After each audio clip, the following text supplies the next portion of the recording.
Bismillahirrahmanirrahim. Assalamualaikum warahmatullahi wabarakatuh. Syukur Alhamdulillah kita bisa berjumpa lagi di channel ini. Sholawat dan salam selalu dan tetap tercurahkan kepada junjungan kita Nabi besar Muhammad sallallahu alaihi wasallam. Allahumma sholli ala sayyidina Muhammad wa ala ali sayyidina Muhammad. Harapan dan doa saya semoga saudaraku semuanya selalu diberikan kesehatan, dilapangkan rezekinya, diampuni dosa-dosanya, dan dipanjangkan umurnya. Amin ya robbal alamin. Sahabat beriman yang dirahmati Allah, dalam 5 rukun Islam, salat adalah rukun pertama yang wajib dikerjakan meskipun berada pada kondisi yang tidak memungkinkan. Salat adalah hal yang wajib dikerjakan meskipun tidak bisa berdiri, maka dibolehkan untuk duduk, berbaring, bahkan bisa dikerjakan dengan hati.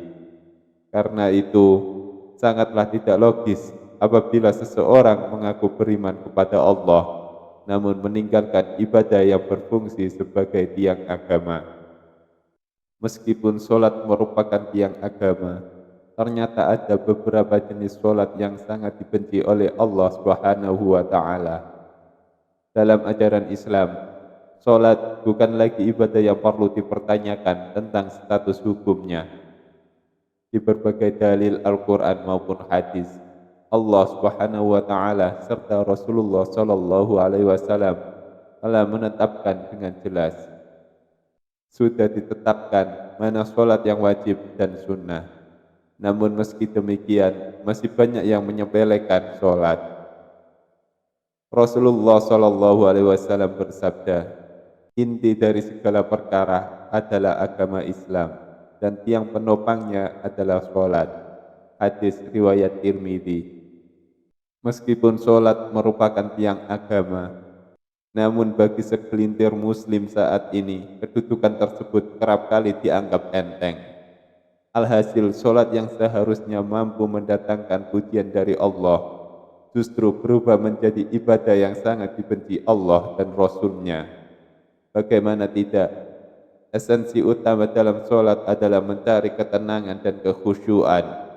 Mengerjakan sholat harus dengan ketenangan dan kekhusyukan, atau yang biasa disebut dengan tumak ninah. Sholat tanpa tumak ninah bisa menghilangkan ruh dari sholat itu sendiri. Parahnya, sholat yang seperti cacing kepanasan atau terburu-buru tanpa menyertai tumak ninah sering terjadi di sekitar kita. Ada hadis yang perlu kita ketahui, di mana Rasulullah pernah mengibaratkan orang yang sholat tanpa tumak ninah sama dengan kejahatan seperti seorang pencuri. Rasulullah Shallallahu Alaihi Wasallam bersabda, sejahat-jahat pencuri adalah orang yang mencuri dari sholatnya.